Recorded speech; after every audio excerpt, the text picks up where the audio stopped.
Professionals don't burn out from work. You hear me? They burn out from feeling disconnection. Burnout doesn't mean that you're weak. It means your energy is out of sync with your purpose. Purpose. I've seen it over and over. I mean, smart, got all the credentials, professionals whose voice vanishes in interviews and meetings and video calls. Why? Their nervous system is on lock, not flow.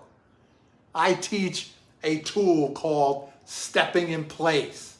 Move. It's a physical motion to retain your presence. It triggers the nerves, your nervous system.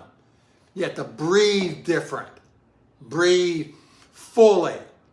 And you won't fail. You cannot fail with it. Just move. So let me show you how to get back without grinding and forcing or faking. Just move.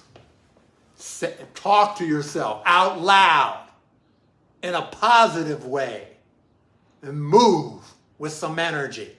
I'm Kerry Ruff.